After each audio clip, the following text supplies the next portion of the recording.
There is an old story, so old it cannot be traced, only followed. Like a thread, they say it was red, not the red of roses, or blood freshly drawn, but the kind that lingers, after dark, dried, silent, the kind woven into silence it was, tied not to guide, not to protect, but to mark dot around the neck of a girl, delicate as silk, sharp as a blade. She did not wear it. She was draped in it, as one might drape an offering before a god who does not listen. She was not born into this role. She was called, chosen from a room where no one had spoken her name, only her shape dot in the deep courts of kings and khans, in palaces carved with power. The door opened not for love, but for obedience. She was not asked. She was prepared, anointed in oil, bathed in silence, wrapped in fabric to find for resistance. Before, the rules were whispered. Before the knife of expectation pressed gently against the throat of freedom, a question always lingered, a quiet one. What happens if she refuses? No one answered, because no one had to. The thread did, not with speech, but with its presence. There was no scream, only the not screaming. There was no fight, only the stillness before it. This chapter is not written in law books. It cannot be found in archives or scrolls. It is carved in breath, in the way her shoulders did not rise, in the way her eyes did not close. It is not the violence that echoes loudest, but the silence just before it. The pause before the ritual begins, the breath before the rules arrive, and somewhere in that pause she exists, not as a victim, not as a saint, but as a girl holding her breath, knowing that the thread around her neck glows red. But everyone calls it honor. The blade is never seen, because it is not held in hand. It is held in silence, in ritual, in expectation, dressed in gold. And perhaps the question was never truly about refusal. Perhaps it was about what they became. When she said nothing at all, the thread remains. It always does. Passed from generation to generation, like a necklace made of rules. But beneath it still, there is a neck, a breath, a voice, waiting to ask again, what happens if she refuses? And, who, truly, is afraid of the answer? There is a story carved not in stone, but in softness. A story that breathes, that bruises, that heals in silence only to be rewritten again. They say in ancient courts, Persia, Ottoman, Istanbul, forbidden cities hidden behind dragon gates, the body of the concubine was not merely present. It was the page, not parchment, not paper, flesh, soft enough to be touched, strong enough to remember. Each bath was a baptism into obedience. Each robe, a page turned in someone else's story. She was scrubbed clean, as if memory could be removed, as if will could be washed away with jasmine oil and rosewater. They watched her walk, not for beauty, but for discipline, not for rebellion, but for ritual. She learned the language of silence, when to lower her eyes, when to fold her hands like forgotten letters, when to bare her skin without baring her soul. Her footsteps echoed down corridors gilded with gold, but her thoughts, they remained her own, unwritten, unspoken, because the rules were never just written in ledgers. They were etched in posture, in how she entered a room, in how she was dressed, not by choice, but by tradition. Each fold of fabric was code, each pin in her hair a punctuation mark in someone else's narrative. She was not herself. She was a symbol, a vessel for bloodline, a proof of empire, an offering beneath the chandelier's glow, blessed not by gods, but by kings with trembling egos. And yet, beneath the performance, a whisper cold like smoke, you are not a person, you are a role. That was the spell cast in silence. That was the ink that stained deeper than blood. Desire did not belong to her, it passed over her, through her, as if she were a mirror that did not speak, only reflect. Some were chosen at 13, some were traded as gifts, some never knew the names of the men who pressed their fate into their skin. They were expected to love, without permission to feel, and still. There were moments, a glance held too long in a silver mirror, a breath stolen behind silk curtains, a hand clutching the edge of a pillow too tightly as if to keep from unraveling. Walls were painted with stories, but her skin held the unwritten ones. She did not write with words. She wrote with endurance, with quiet defiance held behind lashes. Because sometimes, survival is a sentence, and stillness is resistance. History remembers the kings, their ledgers, their laws, but who remembers the girl with her hair still wet, her body scented like myrrh, and dusk, standing by the fire, learning how to disappear, while still being seen? Who remembers the scroll that bled when it was opened, that burned when it was ignored?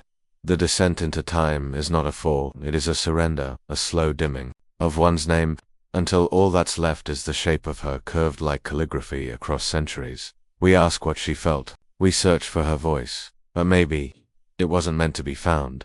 Maybe the silence was the story, and the skin its sacred, aching scroll. So now we stand, holding fragments of her in our modern hands. Not words, not rules, just echoes. And we wonder, was she ever meant to be known, or only remembered?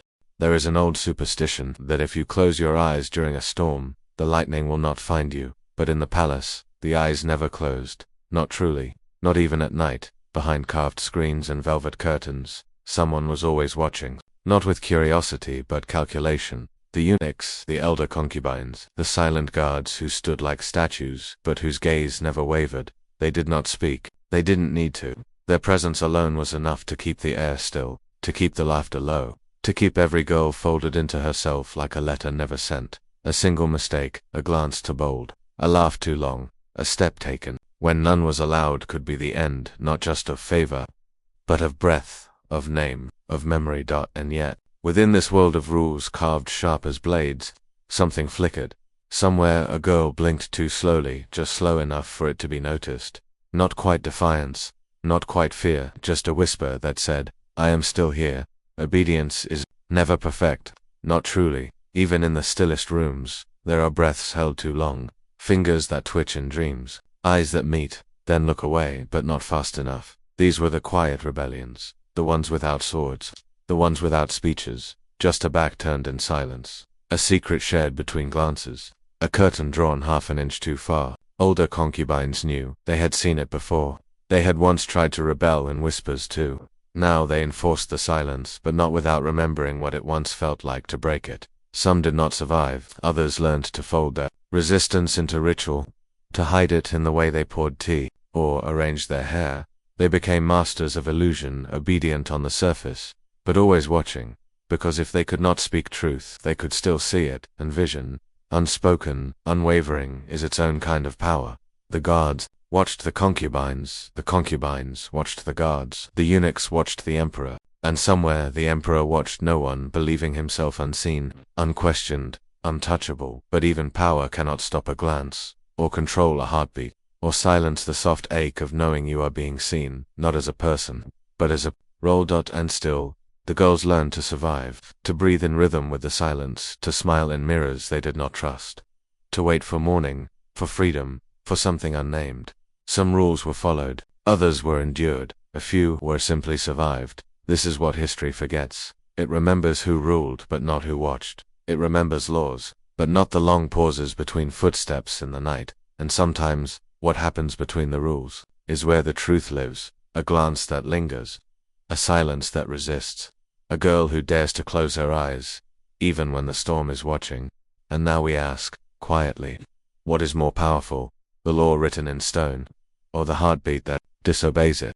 There is a legend of a rose that only blooms in the dark. It opens not in sunlight, but under the weight of shadow, where no one can see its sorrow, only its shape. Such was the chamber. When the doors closed, when the footsteps faded, when the candlelight flickered low, the world outside disappeared, and the test began. Not of loyalty, not of love, but of endurance. To please without desire, to smile without will, to open without breaking. Here, the bed was not a place of rest. It was a stage, a shrine, a silent war. The concubine did not just give her body, she was asked to give her hunger, her gaze, her breath, her silence, her soul made into silk. But there is something the rules did not account for. The body remembers what the mind tries to forget. It remembers the tremble before touch, the ache beneath the smile, the moments where resistance was swallowed like bitter tea, each movement rehearsed, each sigh measured, each glance calculated, like choreography written not in joy but in fear. To perform desire is to become a shadow of yourself, to be watched not as a person but as proof. And still, she moved, because not moving was more dangerous, because every girl learned that survival was not stillness, it was adaptation. It was pretending well enough to be forgotten, or remembered, but only as they wished. Even the most beautiful rooms can become cages. Even the softest silks can become chains, and sometimes, the most terrifying thing is not what is done to the body, but what the body must pretend not to feel. They did not ask for love, they asked for illusion, They asked her to become a mirror reflecting only what he wanted to see, to become not a woman, but a mood, a ritual, a shape carved to fit a hunger not her own, and yet, within her, a battle waged, between the soul that longed to flee, and the body that could not move, between the truth behind her eyes and the smile placed upon her lips, between who she was and what she was forced to become. This was not seduction, it was performance, with no applause, no curtain call, no name spoken when the lights returned, only silence, only aching, only the memory of a war fought without swords, but, with flesh. She did not speak of it. There were no words, only the quiet prayers whispered into pillows, the ones shaped not by religion but by desperation. Let it be quick, let it be kind, let it not be tonight. And still, the rose in the dark bloomed, not from love, not from joy, but from the will to live through it all and still be whole, or at least appear whole. They say the battlefield leaves scars, but not all scars are visible. Some live in the way she walks, the way she breathes, the way she flinches when no one is near, and perhaps this too is part of history not written in ink, but in silence, a silence passed from girl to girl, generation to generation, until one refuses to perform, and instead asks, not in anger, but in trembling wonder, what would it feel like to be touched, and not tested? There is a tale from the old courts of a pomegranate tree planted in the center of a harem garden. Its fruit was forbidden, not because it was bitter, but because it was too ripe, too red, too full of power. They said a single bite could shift the heavens. So it remained behind silk screens and guarded walls, watched but never touched. So too were the women. Some rose, they bore sons, they whispered into the ears of kings. Their breath steered wars, their silence sealed alliances, but the walls never fell. Even a golden cage is still a cage. In the Ottoman courts, in the Forbidden City, in the mirrored palaces of Persia, the concubine was not always a victim. Sometimes she was a force, but it was a strange kind of power, granted, not grown, dependent on favor, tied to womb, not will. A child could lift her into legend, a rumor could erase her name. She walked a narrow path, lined not with flowers, but with knives hidden beneath the petals. To be chosen was not always to be safe, and to be forgotten was not always to be free. Some concubines wrote poetry lines that still echo, soft and sharp as a breath behind a curtain. Some plotted escape in silence, carving rebellion into gestures too small to be seen. Others ruled entire wings of palaces, raising emperors from their cradles, while their own names were buried beneath the titles of mother, favorite, or distraction. They were fruit, sweet, ripe, desirable, but always meant to be consumed, never planted, never rooted. Their knowledge was vast, of herbs, of birth, of language, of dreams, and yet their wisdom was confined to chambers filled with incense and shadow. They were told when to appear, when to smile, when to disappear. A concubine to loved could be poisoned. One who failed to please could vanish in the night. Both would leave no trace except in whispers, and still, the world spun on their touch. Dynasties rose on the strength of their children. Empires shifted with the tilt of their heads. But what does it mean? To hold power that is never truly yours. To wield influence only in the hush of the night, only in rooms with no doors, only when no one else is watching. It is a kind of haunting to be necessary, but never sovereign. To be remembered, but never named, like a fruit sweet on the tongue but never planted in the earth. The pomegranate still glows in the memory of the palace. Its branches reach for the sky through cracks in marble and myth, and if you listen closely, you can hear it ask, gently, was I ever more than what they needed me to be? They say the rules were never written, only whispered in the hours before dusk, from the lips of the older women to the trembling ears of the new. 7 laws, not carved in stone, but etched in breath. Don't refuse. Don't look him in the eyes. Don't bleed at the wrong time. Don't speak unless spoken to. Don't show hunger. Don't bear children without permission. Don't fall in love. Each rule wrapped in silk and soaked in fear. They weren't rules for survival. They were rules for vanishing. The chamber was silent, but the air was full of instructions: how to bathe, how to bow, how to exist so quietly you could be mistaken for a dream. These were not commandments of faith. They were commandments of control. And beneath each one was a wound that did not bleed, but pulsed. In the mirror, a girl would stare at her own face until it no longer looked like hers. She learned to smile with her eyes open, even when her heart closed. To not bleed at the wrong time meant to master her body in ways no one should have to. To not fall in love meant to silence the one place where she still lived freely. The laws said, desire is a danger. Emotion is a threat, autonomy is treason, and the punishment was not always death. Sometimes it was banishment, sometimes it was being forgotten, and sometimes it was staying alive with nothing left to hold. This was not just about concubines, it was about the architecture of silence, how palaces became prisons, how softness became strategy, and how the most private acts were turned into public proofs. Pleasure was never hers. It was evidence, a test passed or failed, a performance, with no applause, only consequence. And yet, beneath the gold embroidery, beneath the painted eyes, beneath the blood-stained rituals, something ancient stirred, a memory older than any law, the memory of a time when touch was sacred, when love was not trial, but transcendence. They had stolen the rituals, but not the soul that once moved through them. Now, in the ruins of those chambers, you can still hear it, the hush before the footstep, the intake of breath before a name is spoken, the sound of a cloth being folded, stained with something no longer shame but truth. This unveiling is not dramatic. There is no fire, no scream, only the slow, glacial recognition that cruelty was once called culture, that laws can be broken by remembering what came before them. And now the question rises, soft as smoke under the door, what happens when the rule no longer rules the body, but the memory still does? There is a mirror, tucked into the corner of memory, not made of glass, but of silence, and it watches. She stands before it, long after the palace has vanished, long after the doors have closed, long after the rules stopped being spoken aloud, but still she waits for permission to exhale. She is no longer a concubine, but the reflection does not know that. It remembers the tilt of her smile, measured, the angle of her gaze, lowered, the stillness of her body, not restful, but rehearsed, because long ago she was taught that to be loved meant to be chosen, and to be chosen meant to vanish inside someone else's desire. That was the bargain. Beauty in exchange for silence, obedience in exchange for safety, softness in exchange for survival. Now the palace is gone, but the echo lingers in bathrooms, in dressing rooms, in first dates and family dinners, in the pause before speaking, in the apology at the end of a sentence. The mirror no longer reflects marble and gold. It reflects 1,000 small performances played out in the quiet theater of daily life.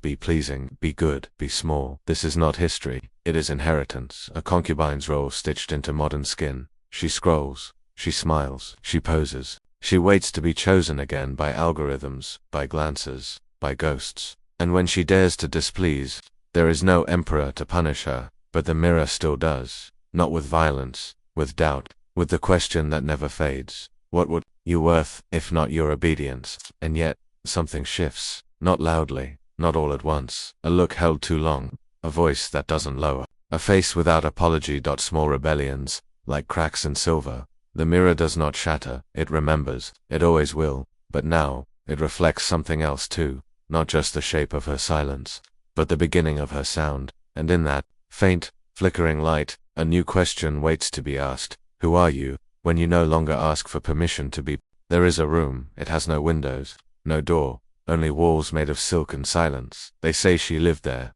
the concubine, but she did not live. She was placed, arranged like porcelain, measured like a jewel, handled like a scroll. She smiled, but no one asked why. She obeyed, but no one asked what it cost.